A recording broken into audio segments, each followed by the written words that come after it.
और अब आपको सीधे लिए चलते हैं बीजेपी एग्जीक्यूटिव मीटिंग में, जहां रक्षा मंत्री राजनाथ सिंह संबोधित कर रहे हैं। सुनिश्चित करने के लिए 40,000 ऐसे कंप्लायंसेज हैं, या तो उन्हें हटा दिया गया है या उन्हें सिंप्लीफाई कर दिया गया है, उनका सरलीकरण कर दिया गया है। इन्वायरमेंट क्लियरेंस, पर्यावरण क्लियरेंस यह लेने में 600 दिन लग जाते थे, 2-2 साल, 2.5 साल।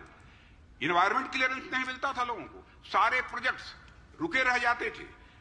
600 दिनों में मिला करते थे इन्वायरमेंट क्लियरेंसेस, अब वह 75 दिन से कम समय में अब लोगों को प्राप्त हो रहे हैं। इसलिए विकास की गति में भी तेजी आई है।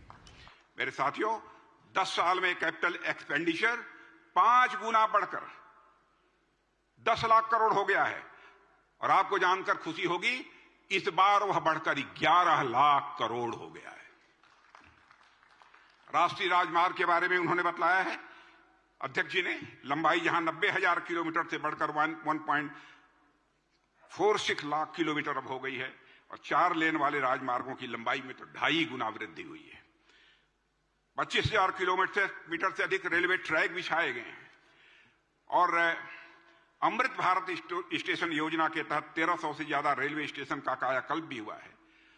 प्रमुख बंदरगाह जो हैं, वहां पर कार्गो मैनेजमेंट की क्षमता जितनी पहले थी उससे 2 गुनी हो गई है। मैं समझता हूं दक्षिण भारत, साउथ इंडिया में रहने वाले लोग इसे अच्छी तरह समझते होंगे।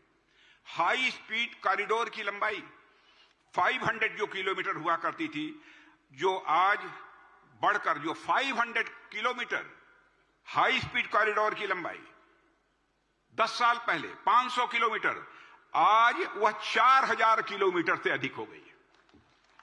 देश में 10,000 किलोमीटर गैस पाइपलाइन भी बिछाई गई है।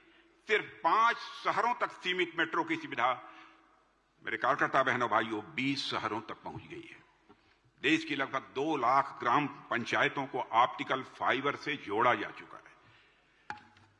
लगभग 11 करोड़ ग्रामीण परिवारों तक पहली बार पाइप से पानी पहुंचाया गया।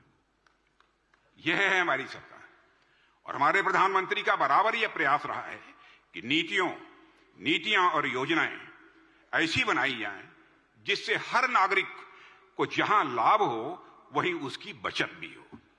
अब जल जीवन मिशन की वजह से गरीबों को पानी का शुद्ध पानी मिलना यह संभव हुआ है, और इस वजह से आपको जानकर खुशी होगी कि बीमारी का भी खर्च यह कम हुआ है। आयुष्मान भारत की चर्चा हमारे अध्यक्ष जी ने की थी, लेकिन इसके कारण देश के गरीब का बचत कितनी हुई है? 1 लाख करोड़ रुपए से अधिक की यह बचत हुई है। पीएम जन औषधि केंद्र पर 80% का डिस्काउंट मिला हुआ है।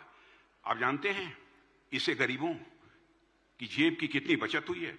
30,000 करोड़ से अधिक की गरीबों की बचत हुई है। यह है हमारी सरकार। जन कल्याण का काम सरकारी खजाने पर बोझ न बनने पाए, इसके लिए भी सरकार ने काफी दृढ़ता दिखाई है। और मुफ्त बिजली इस देश में एक ऐसा लालच है जो कोई राजनीतिक दल या देने में रंच मात्र भी परहेज नहीं करता है। लेकिन हमारे प्रधानमंत्री ने मुफ्त बिजली देने का वादा, भले ही वह चुनाव का समय रहा हो, कभी भी जनता के साथ नहीं किया है, बल्कि इसका एक नया तरीका हमारे प्रधानमंत्री ने निकाला है। वे 1 करोड़ घरों के लिए रूफटॉप सोलर स्कीम लेकर आए।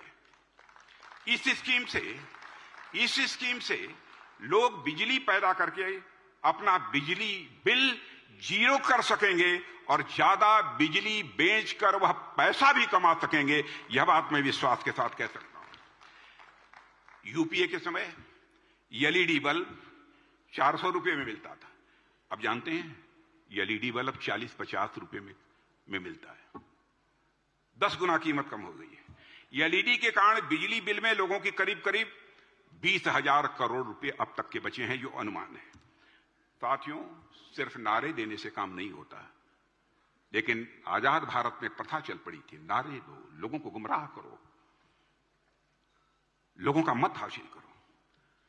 राजनीति केवल सरकार बनाने के लिए नहीं की जानी चाहिए मेरे बहनों भाइयों, राजनीति की जानी चाहिए तो देश बनाने के लिए राजनीति की जानी चाहिए, समाज बनाने के लिए राजनीति की जानी चाहिए।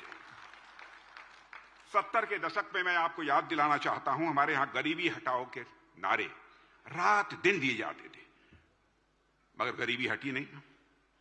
गरीबों की संख्या लगातार बढ़ती चली गई। गरीबी के नाम पर अपनी दुकान सजाने वाले लोग अमीर होते चले गए। मगर जब एक गरीब परिवार में जन्मे मोदी जी ने प्रधानमंत्री का पद संभाला तो उन्हें पता था कि क्या करना है, और जो किया उसका परिणाम यह हुआ है कि पिछले 10 वर्षों में 25 करोड़ लोग गरीबी रेखा से बाहर आए हैं। गरीबी के संकट से उन्हें निजात मिली है। यह मेरा आंकड़ा नहीं है, यह नीति आयोग का आंकड़ा है। यह कोई छोटी उपलब्धि नहीं है मेरे साथियों, बल्कि एक तपस्वी प्रधानमंत्री की 10 साल की यह तपस्या का परिणाम है। गरीबों के लिए जिंदगी खपाने के संकल्प का यह परिणाम है। यह कोई छोटी बात नहीं है। भारत की गरीबी पूरी तरह से दूर करने, भारत के विकास को नई गति देने के लिए प्रधानमंत्री मोदी जी ने जो रोड मैप बना रखा है, मैं समझता हूं अभी से चुनाव होने। आप देख रहे थे भाजपा